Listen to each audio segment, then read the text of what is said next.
నమస్కారం. ఈ విశ్లేషణకు స్వాగతం. ఒకరి నష్టం మరొకరి లాభం. ఒకప్పుడు ఆర్థిక శాస్త్రం అంటే ఇదే. కాని ఈరోజు అదొక భారీ సైంటిఫిక్ గ్యాంబుల్గా ఎలా మారిపోయిందో ఈ ఎక్స్ప్లెయినర్లో మనం వివరంగా చూద్దాం. ఇది మన చరిత్రనే మార్చేసిన ఒక ఆసక్తికరమైన ప్రయాణం. సరే, ఈ ఆసక్తికరమైన విషయాన్ని అర్థం చేసుకోవడానికి ఒక చిన్న ఉదాహరణ చూద్దాం. ఒక సముద్రపు దొంగ, అలాగే ఈజిప్ట్ పిరమిడ్లు కట్టిన ఫారో, వీళ్ళిద్దరి దగ్గర అపారమైన సంపద ఉంది కదా. కాని వాళ్ళిద్దరూ ఒకే రకమైన ఆర్థిక పొరపాటు చేశారు. అసలు సంపదను ఊరికే దాచిపెట్టడానికి, నిజమైన ఆర్థిక వృద్ధికి మధ్య ఉన్న ఆ ప్రాథమిక తేడా ఏంటో తెలిస్తే వాళ్ళు ఎందుకు ఫెయిల్ అయ్యారో మనకిట్టే అర్థమైపోతుంది. భాగం 1. పెరుగుతున్న ప్రపంచ సంపద. ఇప్పుడు ఆధునిక సంపద ఎలా ఉంటుందో తెలుసుకోవాలంటే సైంటిఫిక్ రెవల్యూషన్ తర్వాత భవిష్యత్తు గురించి మన ఆలోచనా విధానం ఎలా మారిందో చూడాలి. ఒకప్పుడు అందరూ ఏమనుకునేవారంటే ఈ ప్రపంచంలో ఉన్న సంపదంతా ఒక ఫిక్స్డ్ సైజులో ఉన్న కేక్ లాంటిది అని. అంటే ఒకరికి పెద్ద ముక్క దొరికితే ఆటోమేటిక్గా మరొకరు ఆకలితో చావాల్సిందే కదా. కాని సైంటిఫిక్ ప్రోగ్రెస్ అనేది ఒక విప్లవాత్మకమైన ఐడియాను తీసుకొచ్చింది.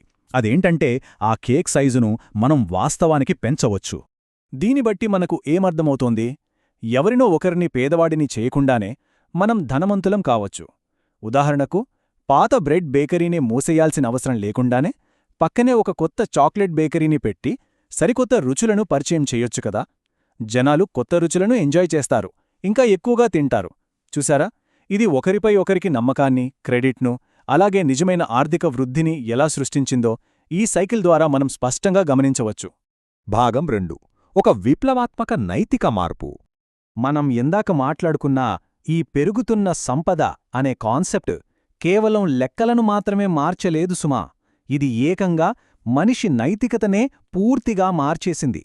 1776లో స్కాటిష్ ఎకనామిస్ట్ ఆడమ్ స్మిత్ తన popular book the wealth of nations publish చేసినప్పుడు బహుశా మానవ చరిత్రలోనే అత్యంత విప్లవాత్మకమైన మోరల్ మరియు పొలిటికల్ ఐడియాను ఆయన ప్రపంచానికి పరిచయం చేశారు.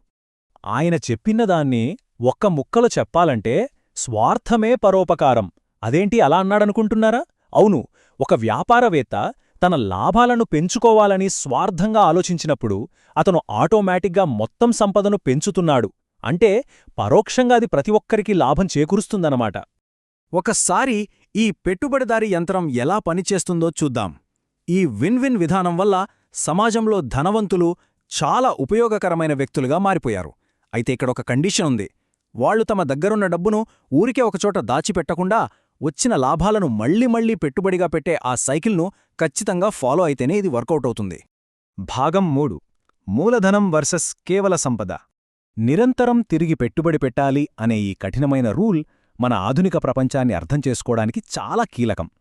పెట్టుబడిదారీ విధానమనేది మూలధనం లేదా క్యాపిటల్కు ఒక పక్కా డెఫినిషన్ ఇస్తోంది.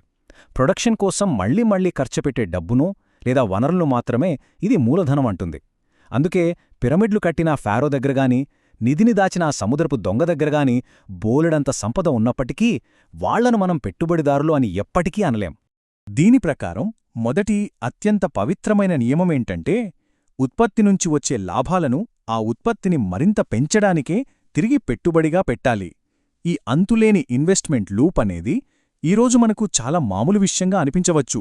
కాని ఆలోచించండి, ఉత్పత్తి అనేది ఎప్పుడూ ఒకేలా ఉంటుంది, దాన్ని పెద్దగా పెంచలేము అని బలంగా నమ్మిన పాతకాలపు ప్రజలకు ఈ ఐడియా ఎంత వింతగా, ఎంత కొత్తగా అనిపించి ఉంటుందో కదా. భాగం 4. కొత్త పెట్టుబడిదారీ సిద్ధాంతం. కాలక్రమేణా చూస్తే ఈ చిన్న ఆర్థిక సిద్ధాంతమే ఒక కొత్త జీవన విధానంగా మారిపోయింది. ఒకసారి మధ్యయుగపు రాజుల విలాసవంతమైన, వృధా ఖర్చులతో కూడిన లైఫ్ స్టైల్ను ఇప్పటి మన ఆధునిక బిలియనేర్ సీఈఓలతో పోల్చి చూడండి. భలే ఆసక్తికరంగా ఉంటుంది. ఈ సీఈఓలు ప్రైవేట్ జెట్లలో తిరగొచ్చు, కాని చూడ్డానికి చాలా సాధారణ సూట్లోనే ఉంటారు. అంతేకాదు, ప్రొడక్షన్ను అమాంతం పెంచడానికే, తమ డబ్బును ఎక్కడ ఇన్వెస్ట్ చేయాలి అన్న ఆలోచనకే తమ జీవితం మొత్తాన్ని అంకితం చేస్తారు. ఈ పెట్టుబడిదారీ సిద్ధాంతం ఈ రోజుల్లో సమాజంలోని ప్రతి స్థాయికి ఎలా పాకిపోయిందో మనం గమనిస్తూనే ఉన్నాం. పక్కింటి వాళ్లతో భోజనం చేసేటప్పుడు స్టాక్ మార్కెట్ల గురించి, ఆస్తుల గురించి మనం చేసుకునే మామూలు చర్చల దగ్గర నుండి భవిష్యత్తులో ట్యాక్స్ రూపంలో వచ్చే ఆదాయాన్ని పెంచుకోవడం కోసం ప్రభుత్వాలు పెద్ద పెద్ద ఓడరేవులను నిర్మించడం వరకు అన్నీ దీని చుట్టూనే తిరుగుతున్నాయి. అంతెందుకు, ఫ్రీ మార్కెట్ విధానం ద్వారానే దేశంలోని పొలిటికల్ ప్రాబ్లమ్స్ కూడా సాల్వ్ అవుతాయని ప్రభుత్వాలు బలంగా నమ్ముతున్నాయి. భాగం 5 అత్యున్నత వైజ్ఞానిక జూదం. అయితే ఇక్కడే అసలు ట్విస్ట్ ఉంది. ఎప్పుడూ ఆగకుండా వేగంగా దూసుకుపోయే ఈ ఆర్థిక వృద్ధి అంతా వాస్తవానికి ఒక అసాధారణమైన పునాది మీద నిలబడి ఉంది. నిజం చెప్పాలంటే ఇలా ఎప్పటికీ ఆర్థిక వృద్ధి పెరుగుతూనే ఉంటుంది అనుకోవడం విశ్వం గురించి మనకు తెలిసిన బేసిక్ రూల్స్కి పూర్తిగా వ్యతిరేకం. ఎప్పటికైనా గొర్రెల సంఖ్య పెరుగుతూనే ఉంటుంది అని నమ్మే తోడేళ్ల గుంపును చూస్తే మనకెంత నవ్వొస్తుంది. కానీ ఆశ్చర్యమేంటంటే మానవ ఆర్థిక వ్యవస్థ ఈ అసాధ్యమైన పనినే చేస్తుంది. ఎందుకంటే మన శాస్త్రవేత్తలు ఎప్పటికప్పుడు ఇంటర్నల్ కంబషన్ ఇంజిన్ అవ్వొచ్చు, లేదా జెనెటికల్గా మార్పు చేసిన గొర్రెలవ్వొచ్చు, ఇలాంటి సరికొత్త విషయాలను కనిపెడుతూనే ఉన్నారు కాబట్టి. ట్రిలియన్లు, అక్షరాల ట్రిలియన్ల కొద్ది డబ్బు. 2008 నాటి ఆర్థిక మాంద్యం తర్వాత మన ఎకానమీ ఎక్కడ కుప్పకూలిపోతుందో అన్న భయంతో బ్యాంకులు, ప్రభుత్వాలు గాలిలోంచి సృష్టించిన డాలర్లు, యూరోలు, యెన్ల భారీ మొత్తమిది. ఈ సంఖ్య ఎంత పెద్దదంటే మనం కలలో కూడా ఊహించలేం. మనం ఈ విషయాన్ని కాస్త న్యూట్రల్గా, నిష్పక్షపాతంగా చూస్తే ఒక విషయం స్పష్టమవుతుంది. ప్రపంచ ఆర్థిక వ్యవస్థలోకి పంపవుతున్న ఈ భారీ క్రెడిట్ అంతా వాస్తవానికి ఒక పెద్ద బ్లైండ్ బెట్లాంటిది. అవును, ఇదొక గుడ్డి పందెం. ఇంతలా ముద్రించిన డబ్బుకు నిజమైన వాల్యూ తీసుకురావాలంటే మన శాస్త్రవేత్తలు బయోటెక్నాలజీ, నానోటెక్నాలజీ లాంటి రంగాల్లో సరికొత్త పరిశ్రమలనే సృష్టిస్తారన్న ఆశ మీద ఈ మొత్తం సిస్టమ్ రన్ అవుతుంది. సో పెరుగుతున్న ఈ ప్రపంచ సంపదను నిలబెట్టడానికి ఆధునిక విజ్ఞాన శాస్త్రంపై మనం మోపిన ఈ భారీ భారాన్ని చూస్తున్నప్పుడు ఖచ్చితంగా మనందరి మదిలో ఒక భయంకరమైన ప్రశ్న మెదులుతుంది. అదేంటంటే, ప్రపంచ రుణాల బుడగ పగిలిపోయే లోపు ఆ ప్రయోగశాలల్లో ఉన్న శాస్త్రవేత్తలు తదుపరి భారీ ఆవిష్కరణను సమయానికి తీసుకురాగలరా? ఒకవేళ తీసుకురాలేకపోతే పరిస్థితి ఏంటి?